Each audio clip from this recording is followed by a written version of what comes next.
चलेंगे। तो क्या ऐसा आपके जीवन में घटित हुआ कि आप कथा की दुनिया में आ गई? मैं ज़बरदस्त साथ कैसे रहना है, पुत्र के साथ कैसे रहना है, माता के साथ कैसे रहना है, अपने परिवार। युवा युवती अधिकतर सोशल मीडिया पे रील बनाने के चक्कर में लगे हैं, तो उनको किस तरह सनातन धर्म या सांस्कृतिक से जोड़ा जाए? उन अपने पिता को छोड़ के दूसरे को पिता नहीं बनाया जाता है, क्योंकि अपना पिता जो है वो अपना ही है। किताब लेके बैठता है और तुम फोन चलाती हो और कहती हो बेटा पढ़ो पढ़ो, तो बेटा। शत्रुघ्न कुमार और हमारी मौजूदगी है आज एक ऐसे कथावाचिका के बीच जिनसे जुड़ेंगे और जानेंगे आज कथा के समाज में कथा का क्या महत्व है और इनका जीवन कथा के लाइन में आने का क्या उद्देश्य रहा। सीधे सीधे हमारे बीच में मौजूद हैं देवी कृष्ण मोहिनी, जिनसे जुड़ते हैं और जान लेते हैं कथा जीवन में कितना महत्व है। सबसे पहले आपका स्वागत है। मैं देवी कृष्ण मोहिनी जी सबको प्रणाम करती हूँ। जय श्री राधे, जय श्री श्याम। अच्छा, सबसे पहले मेरा सवाल है, आज के युग में जहाँ कथा लगातार मैं देख रहा हूँ आपका चल रहा है, देश दुनिया में तमाम लोग आपके कथा को सुन रहे हैं, तो कथा का जीवन में क्या महत्व होता है? देखिए, मैं राम कथा करने यहाँ पे आई हूँ जी। और राम कथा हमें जीवन जीने को सिखाता है।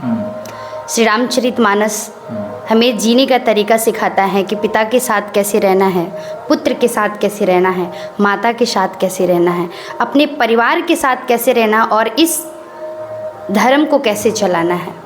क्योंकि जैसे अपने सनातनी पीछे हटते जा रहे हैं, तो ये रामचरितमानस हमें उसी मार्ग पे लेके जा रहा है। अच्छा, देखा जाता है जहाँ भी कथा होता है तो लोग कहते हैं कि जब होता है तो लोग कहते हैं आज इतने बजे से कथा होगा, कथा में अधिक से अधिक संख्या में पहुँचे, कथा सुनने से तमाम प्रकार का लाभ होता है। तो जब कथा संख्या में पहुँचती है सुनने के लिए, उनके जीवन में क्या बदलाव आता है?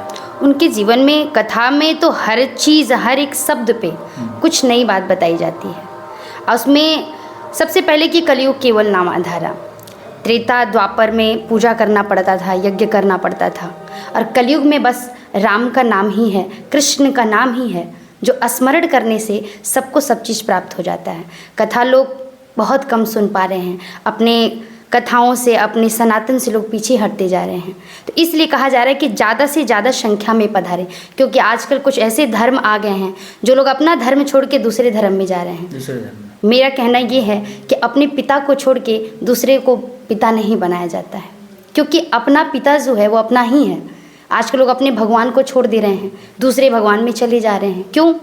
क्योंकि ये सनातनी जो है ना डगमगा रहे हैं। इसीलिए हर जगह यज्ञ हो रहा है, हर जगह कथाएं चल रही हैं। बार बार सनातनियों को बोला जा रहा है कि आप लोग ज़्यादा से ज़्यादा संख्या में पधारें, कि ताकि अपनी सनातनी जगें। अच्छा, अभी आप कह रही थी कथा में आजकल कम लोग संख्या में कथा सुनने के लिए आ रहे हैं, तो मैं देख रहा हूँ सोशल मीडिया का जहाँ दौर है, आजकल युवा युवती अधिकतर सोशल मीडिया पे रील बनाने के चक्कर में लगे हैं, तो उनको किस तरह सनातन धर्म या सांस्कृतिक से जोड़ा जाए? उनको उनके परिवार से जोड़ना पड़ेगा, क्योंकि उनके परिवार में कहते हैं ना कि जो बच्चे देखते हैं वही सीखते हैं। एक मैं छोटा सा दृष्टांत बताऊंगी कि एक दो माता थी। एक माता कही कि मेरा बेटा पढ़ता नहीं है, और दूसरी माता कही मेरा बेटा पढ़ता है। तो बोले ऐसा मैं क्या करूं जो मेरा पुत्र पढ़े। तो उन्होंने कहा कि देखो मैं पहले किताब लेके बैठती हूँ। तो दूसरी सखी ने कहा कि लेकिन तुम तो पढ़ी लिखी नहीं हो। बोली कि मेरा छोटा बच्चा, उसको क्या पता मैं पढ़ी हूँ कि नहीं पढ़ी हूँ। मैं किताब लेके बैठती हूँ तो देखा देखी वो किताब लेके बैठता है, और तुम फ़ोन चलाती हो और कहती हो बेटा पढ़ो पढ़ो, तो बेटा जो देखेगा वही करेगा।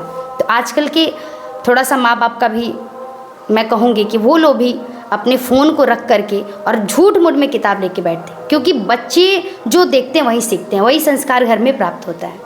तमाम आजकल देखा जा रहा है लोग IAS निकाल रहे हैं, PCS हो रहे हैं, तमाम क्षेत्र में युवा युवती बढ़ रहे हैं, लेकिन आपका जीवन कथा में सम्मिलित हो गया, कथा लाइन में चलेंगे, तो क्या ऐसा आपके जीवन में घटित हुआ कि आप कथा की दुनिया में आ गए? मैं जब वृंदावन गई और मैं जब बिहारी जी का दर्शन की, तो उनको देखने के बाद ऐसा लगा कि इनके अलावा दुनिया में कोई है नहीं। ऐसा महसूस हुआ कि हम इस ऐसे माया में पड़े हैं जो इनके अलावा कुछ नहीं है। और मैं क्या ही बोलूँ, कुछ समझ में नहीं आ रहा मुझे, क्योंकि अपने सनातन को, मैं तो शुरू से मेरे दिमाग में ये रहा, मैं अपने सनातन को लेके बहुत सीरियस रही। चाहे उसके लिए बहुत लोग कुछ बोलते भी हैं। मैं कथा में नृत्य करवाती हूँ, ताली बजवाती हूँ, भजन गाती हूँ, कथाएं करती हूँ, बहुत सरल कथा करती हूँ, ताकि लोगों को, बच्चों को, बूढ़े को, सबको समझ में आए। तब से मैं जब इनको देखी ठाकुर जी को, जब से मुझे ऐसा लगा कि यही सब कुछ हैं, और मैं सब छोड़ के इनके पास चली गई। अच्छा, एक सवाल और मेरे दिमाग में घूम रहा है। जी। जैसे कि लोग कहते हैं जो जिस फील्ड में होता है उस फील्ड में कोई ना कोई समस्या होती है, तो क्या आप जब कथा करने जाते हैं किसी मंच पे, किसी धर्म पे, तो क्या कुछ समस्या आपको कुछ नज़र आती है वहाँ पे? मुझे देखिए, मैं कहती हूँ ना कि समर्पित रहिए।